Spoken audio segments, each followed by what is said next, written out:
ഞാൻ എന്തായാലും ചെയ്യില്ല. ചെയ്യാൻ പറ്റില്ല മോൻ ചേട്ടാ.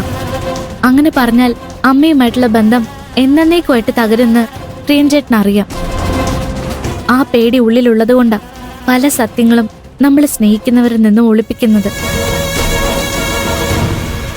മോഹൻ ചേട്ടനെ വിട്ടുകള പാറു. ഇങ്ങനെ ഓരോ സംസാരിക്കുന്നല്ലാതെ കാര്യത്തോടെടുക്കുമ്പോ ഒന്നിനുള്ള ധൈര്യം ഉണ്ടാവില്ല. ഈ ചടങ്ങ് നടന്നു കഴിഞ്ഞാ കല്യാണം നടക്കുന്നുള്ള കാര്യം ഏകദേശം ഉറപ്പല്ലേ? പിന്നെന്ത് ചെയ്യാൻ പറ്റും? അമ്മയെ മാത്രം കൈകാര്യം ചെയ്യാൻ നമ്മളെ കൊണ്ട് പറ്റുന്നില്ല. കല്യാണം നടത്താൻ അമ്മാവനും കുടുംബവും ബാക്കിയുള്ള ബന്ധുക്കളും ഇറങ്ങി തിരിച്ചാ നമ്മൾ അവരെ എങ്ങനെ തടുക്കും? എനിക്കറിയില്ല. ഇങ്ങനെയൊന്നും നടക്കാൻ പാടില്ല എന്ന് മനസ്സിൽ തോന്നുന്നുണ്ട്. പക്ഷേ തടുക്കാൻ സാധിക്കുന്നുമില്ല. എല്ലാത്തിനും കാരണക്കാരൻ കൈലാഷ് സാറാണ്. അദ്ദേഹം എന്താ ചെയ്തേ? അയാളല്ലേ പ്രിയനെ തിരിച്ച് വീട്ടിൽ കയറ്റാന്നും പറഞ്ഞ് ഈ പ്രശ്നമൊക്കെ ഉണ്ടാക്കിയത്. ഇവൻ വീട് വിട്ടിറങ്ങിയ അയാൾക്കെന്താ? ഇവനെന്താ ചെറിയ കുട്ടിയാണോ? വെറുതെ അമ്മയുമായിട്ട് കോംപ്രമൈസ് ചെയ്യാമെന്ന് പറഞ്ഞു കൊണ്ടുപോയി തുളസിയെ കല്യാണം കഴിക്കാൻ ഇവൻ തയ്യാറാണെന്ന് വരുത്തി തീർത്തത് അയാളല്ലേ? അയാളുടെ വാക്കും കേട്ട് പ്രിയം മിണ്ടാകുന്നതുകൊണ്ടല്ലേ ഇതെല്ലാം ഇപ്പോ ഇത്ര വലിയ പ്രശ്നമായിട്ട് മാറിയത്. നീ വെറുതെ കാര്യം അറിയാതെ സംസാരിക്കരുത്. തുളസിയുമായിട്ടുള്ള കല്യാണ കാര്യം കൈലാഷ് സാർ കാരണം ഒന്നുമല്ല സംഭവിച്ചത്. അവള് ജനിച്ചപ്പോ തന്നെ ഞങ്ങളുടെ വീട്ടുകാർ തീരുമാനിച്ചുറപ്പിച്ചത് അത് എപ്പോ വേണമെങ്കിലും നടക്കാം. പക്ഷെ ഇപ്പൊ ധൃതി പിടിച്ച് നടത്താൻ കാരണക്കാരൻ ആരാ? കൈലാഷ് സാറല്ലേ? കൈലാഷ് സാറിനെ കുറിച്ച് മോശമൊന്നും പറയരുത് മോഹൻ ചേട്ടാ. അങ്ങനെ നോക്കുകയാണെങ്കിൽ ഞാനും പ്രിയൻ ചേട്ടനെ സത്യം പറയുന്നതിൽ നിന്നും തടഞ്ഞിട്ടുണ്ട്. ഓ, നിങ്ങൾക്ക് എന്ത് കാര്യത്തിൽ പൊരുത്തമില്ലെങ്കിലും കൈലാഷ് സാറിനെ ന്യായീകരിക്കുന്ന കാര്യത്തിൽ രണ്ടുപേർക്കും ഒരേ ഉത്സാഹം. ഇപ്പൊ ആരെയും കുറ്റം പറഞ്ഞിട്ട് കാര്യമില്ല. എങ്ങനെയെങ്കിലും ഈ പ്രശ്നം പരിഹരിക്കുന്നതിനെ കുറിച്ച് ചിന്തിക്കാം.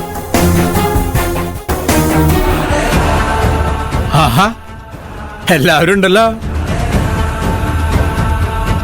എല്ലാവരും കൂടി കമ്പനിയുടെ ബോർഡ് മീറ്റിംഗ് നടത്താണോ? കമ്പനി ഇനി എങ്ങനെ ഉയരങ്ങളിലേക്ക് കൊണ്ടുപോവാന്ന് സാറന്മാരെല്ലാവരും കൂടി സംസാരിച്ച് തീരുമാനിച്ചോ? വെറുതെ സമയങ്ങളാണ്ട് പോയി പണിയെടുക്കടാ. ഹേയ് തമ്പുരാട്ടി അവിടെ നിന്നേ. നീ ഉണ്ടാക്കണ കാടിവെള്ളം പോലത്തെ കാപ്പില്ലേ, അതൊരു 3 ഉണ്ടാക്കി കൈലാസന്റെ ക്യാബിനിലേക്ക് കൊണ്ടുകൊടു.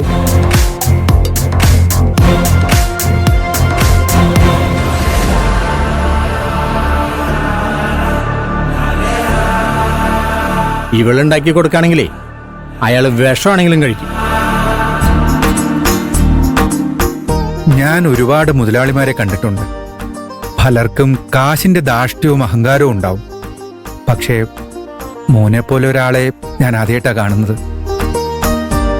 വായിൽ സ്വർണ്ണക്കരണ്ടിയുമായി ജനിച്ചിട്ടും മോൻ തൊഴിലാളികളെ തനിക്ക് സമമായി കാണുന്നില്ലേ? അത് ചെറിയ കാര്യമല്ല. എല്ലാവർക്കും ആ മനസ്സുണ്ടാവില്ല. എല്ലാ ജോലിക്കും അതിൻ്റെതായ മഹത്വം ഇല്ലെങ്കിൽ ഞങ്ങളുടെ വർക്കേഴ്സ് ഞങ്ങൾക്ക് വേണ്ടി കഷ്ടപ്പെടുന്നതുകൊണ്ടല്ലേ ഞങ്ങൾ ഇന്നീ നിലയിലെത്തിയത്. മോൻ ഈ പ്രായത്തിൽ ഇത്രയും പക്വതയോടെ പെരുമാറുന്നത് കാണുമ്പോൾ എനിക്ക് അത്ഭുതമാ തോന്നുന്നത്.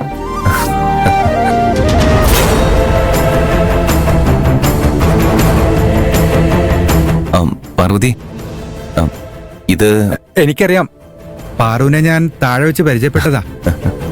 ഓ, പാർവതി കോഫി കൊടുക്ക.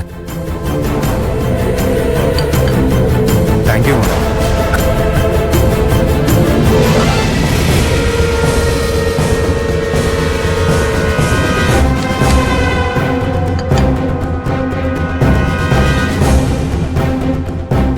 ആഹാ, ഒരു രക്ഷയില്ല. മോൻ പറഞ്ഞത് ശരിയാ. ഈ കാപ്പ് കുടിക്കാൻ വേണ്ടി മാത്രം കമ്പനിയിലേക്ക് വരുന്നതിൽ തെറ്റില്ല. അല്ലേ ചോവേ? കുട്ടിയെ കണ്ട എന്റെ മോളെ പോലെ ഉണ്ടെന്ന് പറഞ്ഞില്ലേ? ഇപ്പൊ പറയാം. എനിക്കൊരു മകൻ ഉണ്ടായിരുന്നെങ്കിൽ ഈ കാപ്പി ഉണ്ടാക്കി തന്നതിന് മോൾക്ക് ഞാൻ അവനെ കല്യാണം കഴിച്ചു തന്നേനെ. അത് എന്തായാലും നടക്കില്ലെങ്കിൽ. അതെന്താ മോനെ? പാർവതി,